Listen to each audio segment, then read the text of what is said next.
오늘 함께 나눌 하나님 말씀은 갈라디아서 5장 16절부터 23절입니다.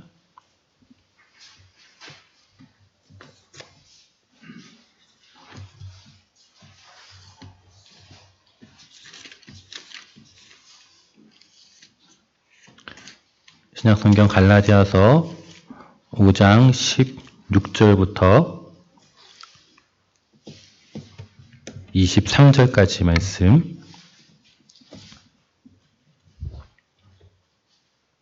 신약성경 308페이지에 있습니다.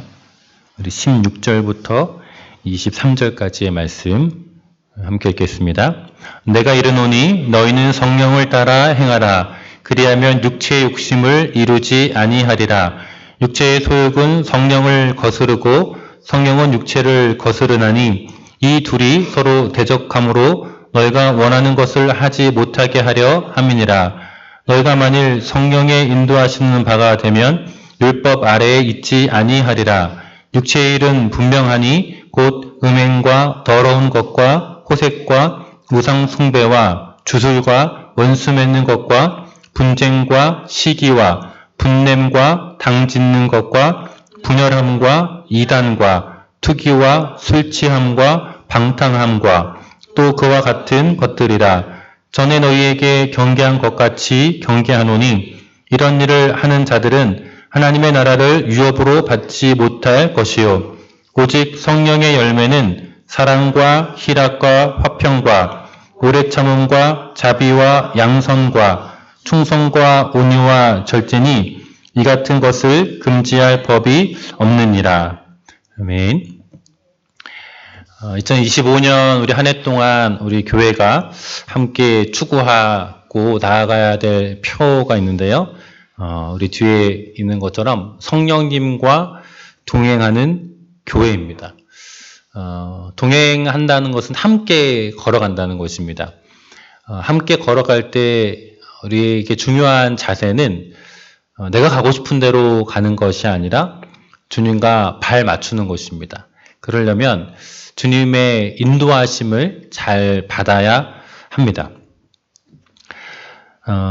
그래서 2025년 한 해 동안 우리의 신앙 가운데 성령님과 동행한다는 것이 이런 것이구나에 대한 비밀은 아니지만 성령님과 동행하는 그 삶의 아름다움, 그 복됨을 함께 누리시는 그런 한 해가 되었으면 좋겠습니다. 오늘 우리가 읽었던 이 본문 중에 특별히 우리 21절까지는 지난주에 말씀을 다뤘고 오늘은 22절과 23절 성령의 열매 9가지에 대한 내용을 중심으로 말씀을 나누려고 하는데요. 이 성령의 9가지 열매는 하나님의 비전입니다.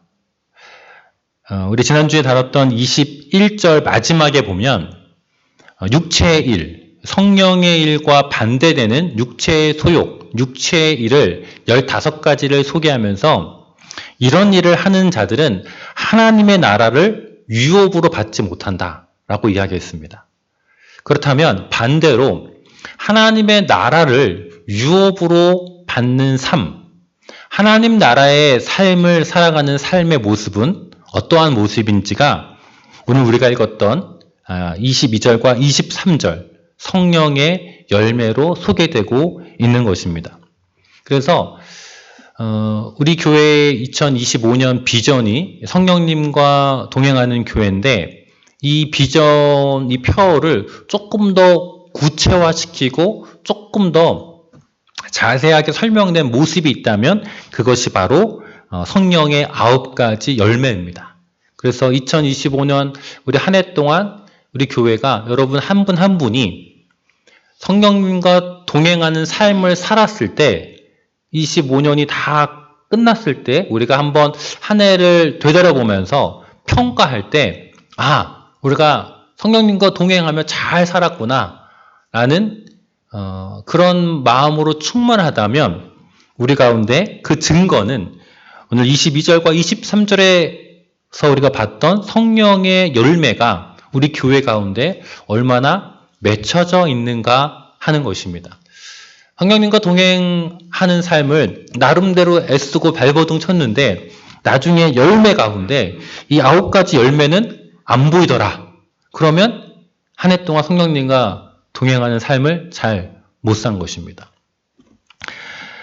이 9가지 성령의 열매는요, 개인이 얻는 그런 성품의 차원보다는 내가 9가지를 위해서 리스트 목록을 적어놓고 그것들을 내가 달성하기 위해서 수고하고 애쓰고 노력하고 달려가야 될 그런 목록이 아닙니다.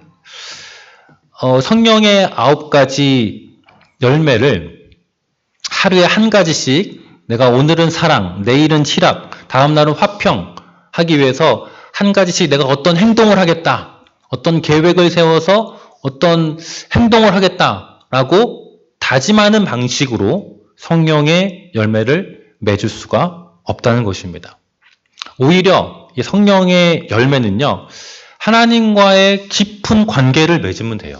하나님과의 깊은 관계를 맺을 때 그냥 그 관계 속에서 자연스럽게 흘러나오는 결과물입니다. 자연스럽게 흘러나오는 부산물입니다.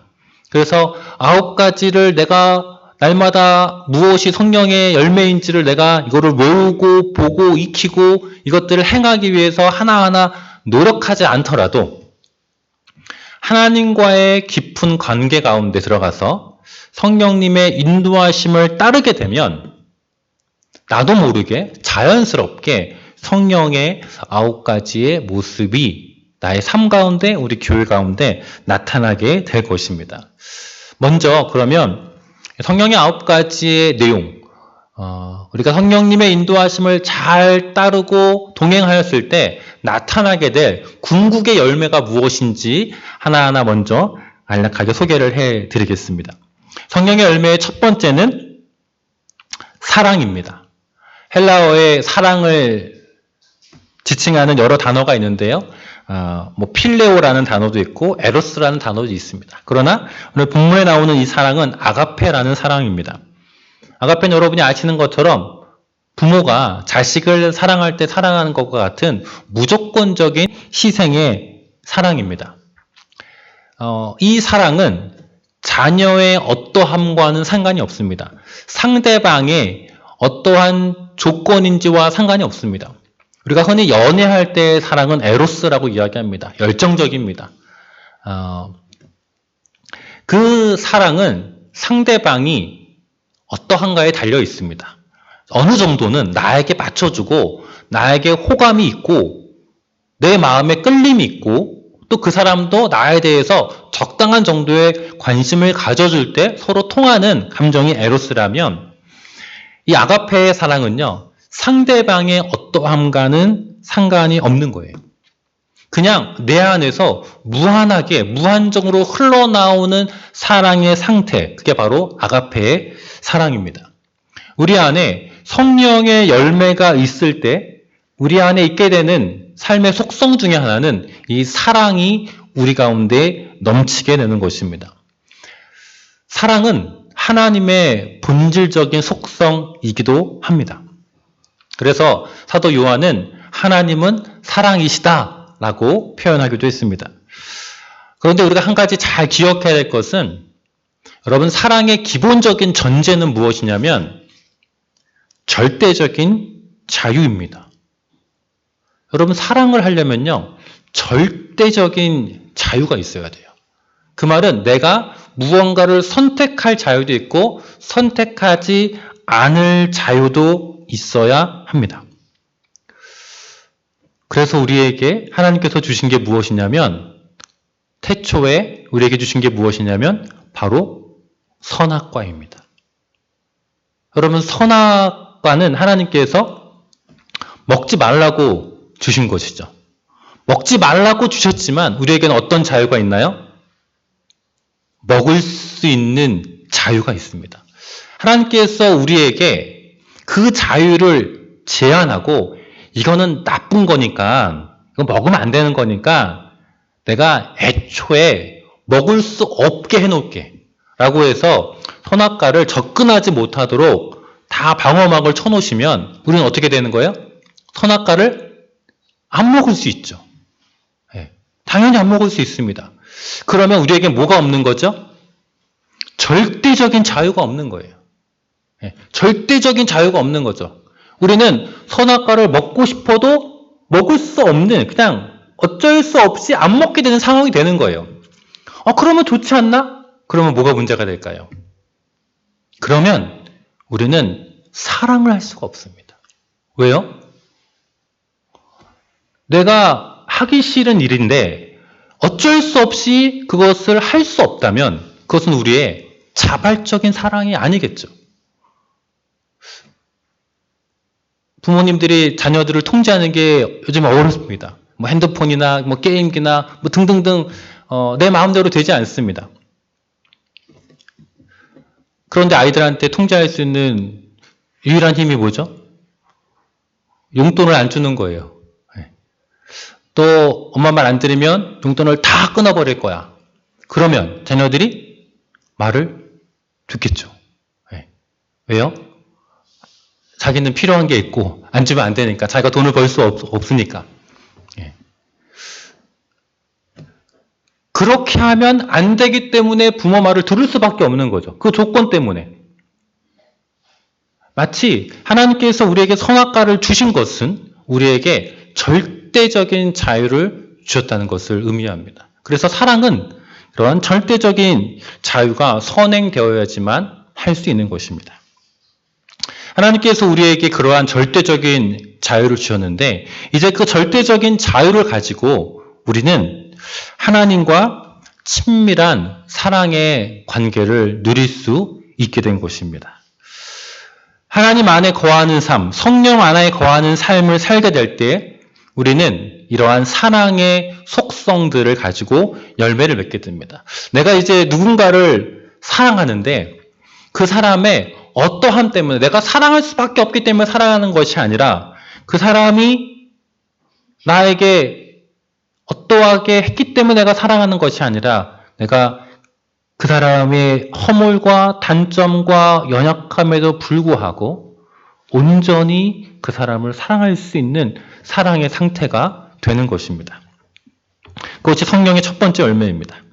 두 번째 성령의 열매는 헬라어로 카라라고 하는 단어이고 영어로 조이라고 표현할 수 있는데 희락입니다. 기쁨입니다. 이 기쁨, 희락은요, 즐거움과는 다릅니다. 즐거움은 어떤 좋은 일이 벌어지거나 좋은 상황이 있을 때 그것 때문에 내가 마음이 흔쾌히 즐거워하는 만족감을 누리는 것입니다. 그러나 성령의 열매로 맺게 되는 이 희락은 무엇이냐면 상황이나 환경에 의존하지 않는 하나님과의 관계에서 오는 만족입니다. 상황은 여전히 힘들 수 있습니다. 상황은 나를 어렵게 할 수도 있고 나를 시험에 빠지게 할 수도 있습니다. 나를 병들게 할 수도 있고 아프게 할 수도 있고 원치 않은 여러 가지 사건들이 발생할 수도 있습니다. 그러나 희락은 그 외부의 상황과 상관없이 내면에 하나님과의 관계로부터 오는 기쁨이 있는 것입니다. 세 번째 성령의 열매는요, 화평입니다. 에이레네라고 하는 헬라어인데요. 이 화평은 이 희락과 아주 유사한 측면이 있는데 이건 역시도 하나님과의 화목한 관계에서 오는 내면의 안정과 평안입니다. 여러분, 이 세상에서의 안정과 평안은 다 불안정합니다. 언제 깨지고 언제 사라질지 모릅니다. 인간관계도 그렇고요. 내가 믿었던 사람한테 배신당한 일도 너무너무나 많이 발생하고요. 돈이 나를 지켜줄 것 같았는데 한순간에 사업이 망하고 돈이 사라지기도 합니다. 우리가 가지고 있는 행복, 우리가 누리고 있는 이 평안이 언제 깨질지 모르는 불안정한 상황 가운데 있는 것이 이 땅에서 누리는 평화, 화평입니다. 그러나 성령의 열매로 맺게 되는 이 화평은 하나님과의 친밀한 관계에서 오는 내면의 안식입니다. 나를 사랑하시는 그 하나님의 사랑으로부터 흘러나오는 평화입니다. 그래서 그 누구도 빼앗을 수 없는 평안이 우리에게 주어지는 것입니다. 그것이 성령의 열매로 나타나게 되는 세 번째의 평안입니다. 네 번째 성령의 열매는 오래 참음입니다. 특별히 이 당시에 예수님 이제 사후에 초대교회에는 여전히 로마가 이스라엘을 지배하고 있는 시대였습니다. 여러분 시대를 다룬 영화나 이런 것들 이제 보시면은 주로 폭력적인 내용이 나옵니다.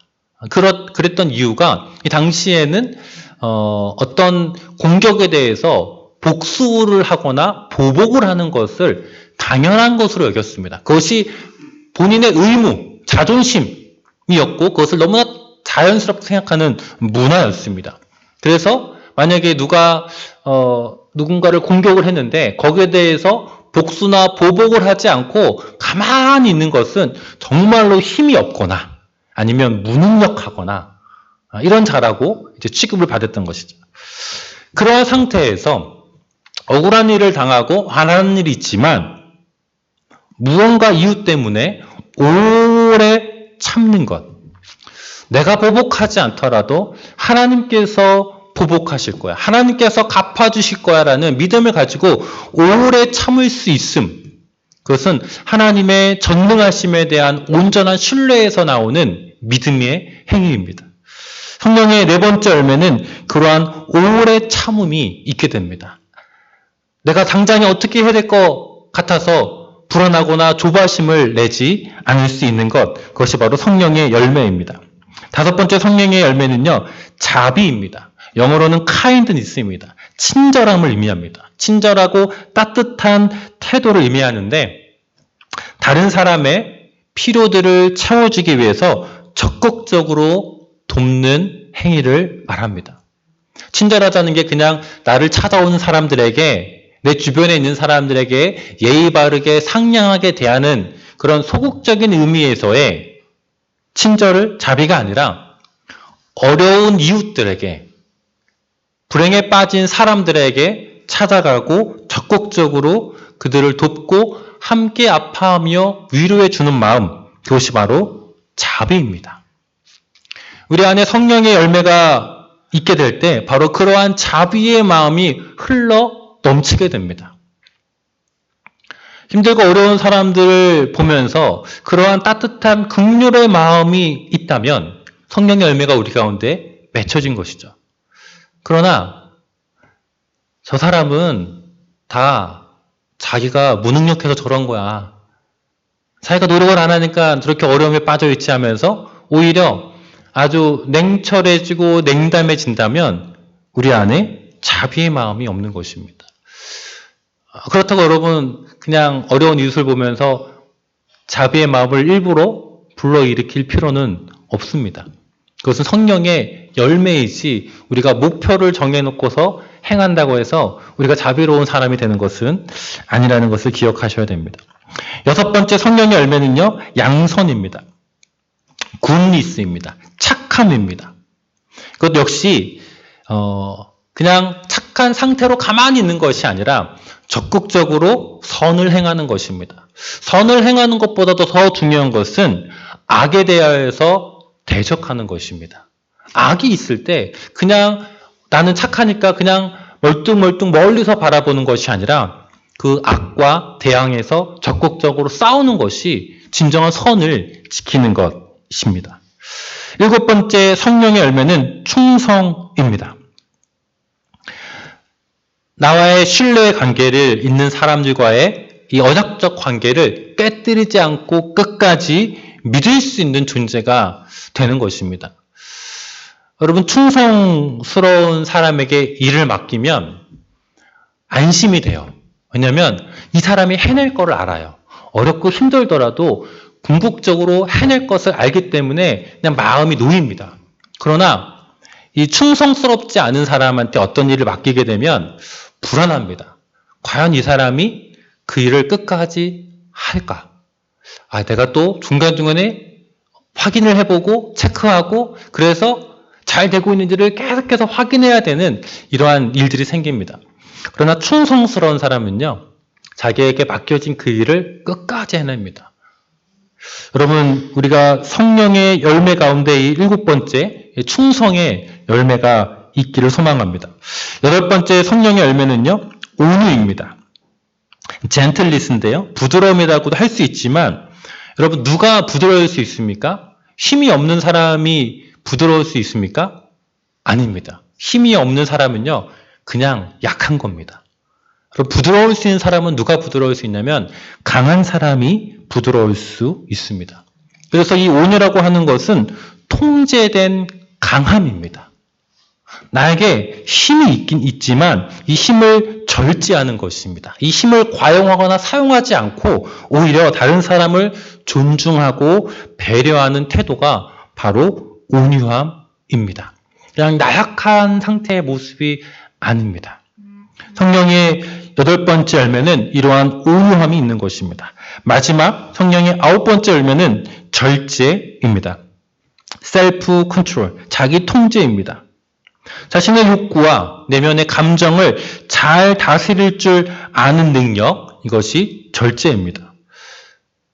그것은 성령의 열매입니다. 내가 그냥 자기 개발을 위해서 나를 통제하고 훈련하고 규율을 잡고 일정한 스케줄대로 나의 삶을 닥달하고 해서 어떤 시간의 관리는 될 수 있겠죠. 자기 관리는 될 수 있겠죠. 그러나 자신 내면의 욕구와 자신의 감정들을 다스릴 수 있는 것, 그것은 성령으로부터 나오게 되는 성령의 열매입니다. 여러분, 이 9가지 성령의 열매는 오늘부터 여러분이 하나하나 이루어 나가야 할 것들이 아닙니다.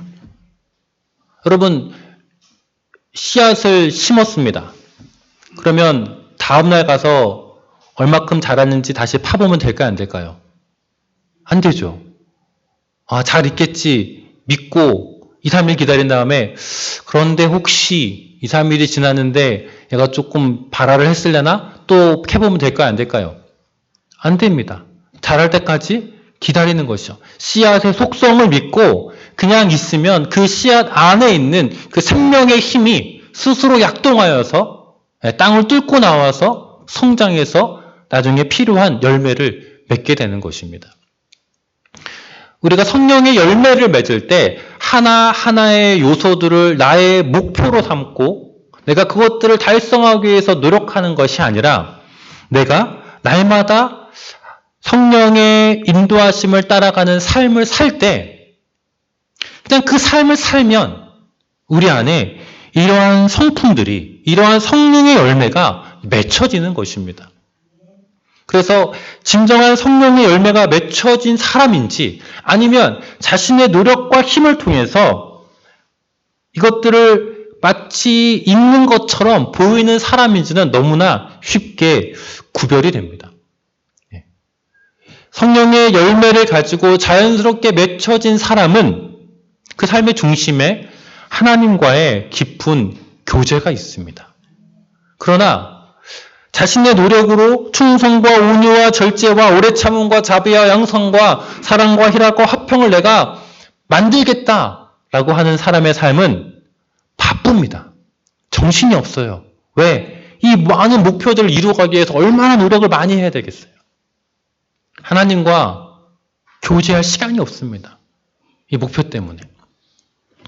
여러분, 그래서 우리 2025년 한 해 동안 우리 안에 이 성령의 열매 맺는 삶을 위해서 우리가 가야 될 방향은 바로 성령님의 인도하심을 따르는 삶입니다. 여러분, 성령님의 음성을 듣기 위해서 우리가 몇 가지 잘못된 성령의 인도하심에 대한 잘못된 개념들이 있는데요. 이 잘못된 거 먼저 3가지를 말씀을 드리겠습니다. 첫 번째는 여러분, 성령님께서 우리의 삶을, 하나님께서 우리의 삶을 인도하실 때 매 순간마다, 매 초마다, 매 분마다 우리에게 말씀하시고 메시지를 주신다는 생각은 잘못입니다.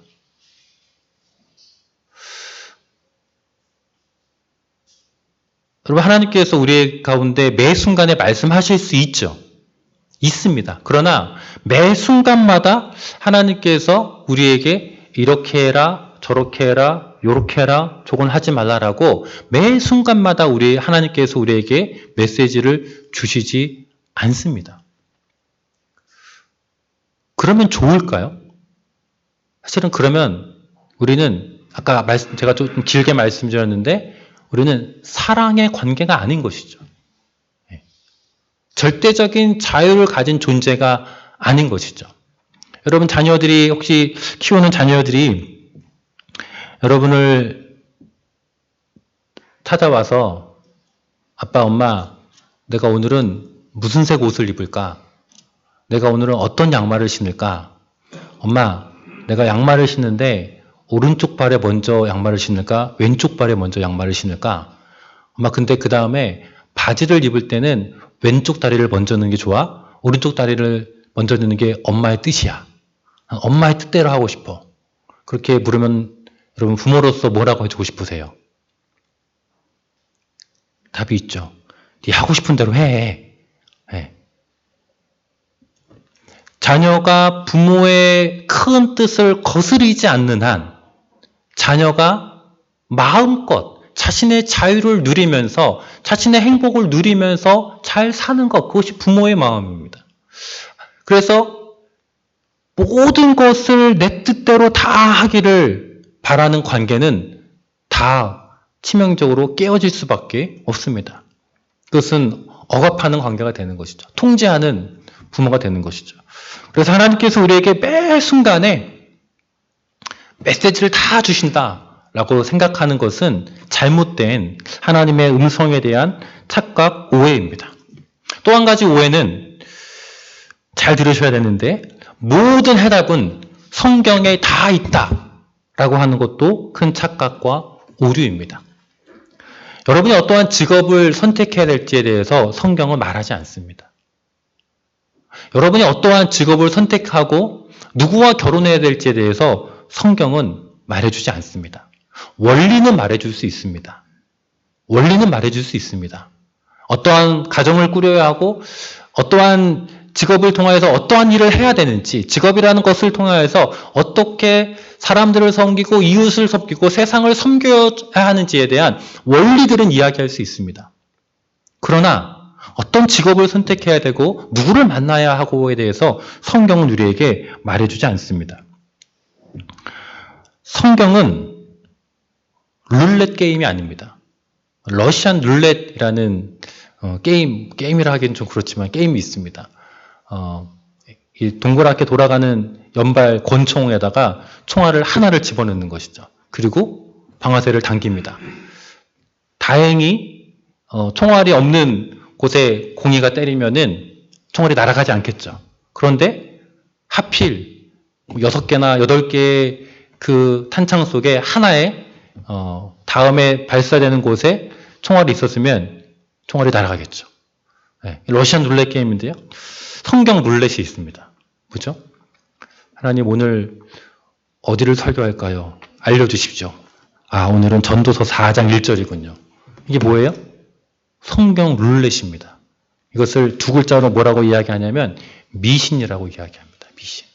우리가 성경을 가지고 모든 대답이 하나님의 말씀에 있기 때문에 마치 성경을 아무데나 펴서 나오는 그것이 내가 지금 고민하고 내가 지금 기도하고 있는 그 문제의 해답이 여기 있을 거라고 여기는 것은 미신입니다.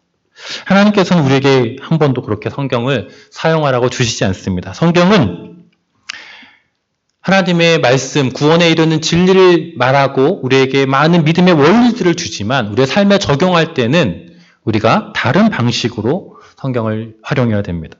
세 번째, 성령의 인도하심에 대한 잘못된 오해는 아무래도 좋다입니다. 아무래도 좋다.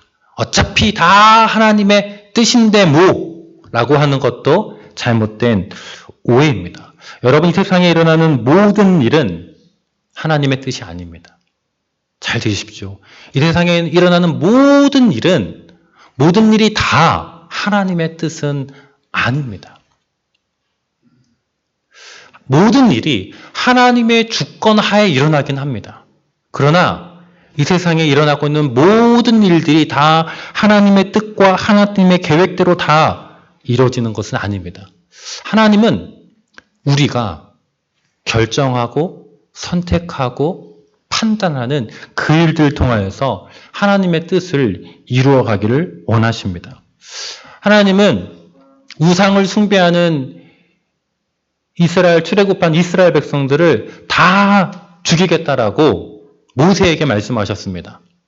그게 하나님의 뜻이었습니다. 그러면 모세가 네 하나님, 저는 하나님만 신뢰하겠습니다. 뭐든지 하나님의 뜻이니까 하나님 마음대로 하십시오. 하나님은 선하십니다.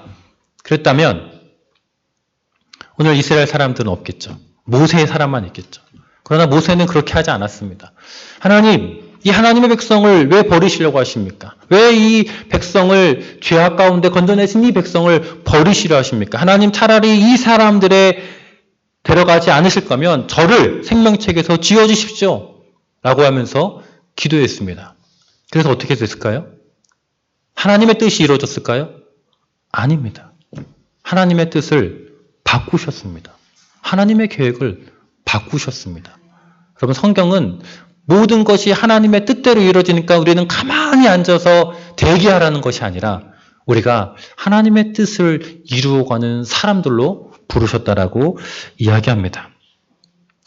우리 세 가지 조심해야 될 것들을 말씀했는데요. 그럼 우리는 어떻게 하나님의 음성을 들어야 할 것인가? 앞으로 계속 말씀을 드리겠지만 하나님의 말씀을 읽고 기도하는 것입니다. 하나님의 말씀을 읽을 때 우리는 성령의 도우심을 따라서 말씀을 듣습니다. 그래서 성령의 도우심을 통하여서 말씀을 읽을 때 오늘 이 말씀이 나에게 더 감동을 주고 감화를 주는 것이 있다면 그것이 하나님의 우리를 향하신 뜻일 수 있습니다. 그리고 그 말씀은 변하지 않습니다. 그 말씀이 오늘 나에게 다가와서 나의 마음을 감동시킬 때 그리고 그 감동시킨 말씀처럼 나의 삶의 상황들이 열리는 것들을 보게 될 때 우리는 하나님의 인도하심의 손길을 누릴 수 있습니다. 여러분, 새로운 사람을 만나면 그 사람의 뜻을, 그 사람의 의중을 우리는 바로 알 수 없습니다. 그러나 하루 만나고 이틀 만나고 한 달, 두 달, 1년 동안 정기적으로 꾸준히 오랫동안 만나면 그 사람이 말을 안 해도 압니다. 저 사람은 지금 어떤 상태야? 저 사람은 지금 어떤 기분이야? 그러니까 이렇게 하는 게 좋아. 아무런 말을 안 했는데도 그냥 압니다. 여러분, 우리가 하나님의 성령의 인도하심을 받는 방법은 하나님과 친밀한 교제를 나누는 것입니다. 하나님과 친해지면 친해질수록 그분이 나를 향하신 마음이 무엇인지, 우리를 향하신 마음이 무엇인지 그냥 느낄 수 있고 알게 됩니다.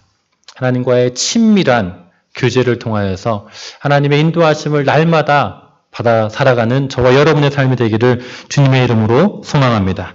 기도하겠습니다.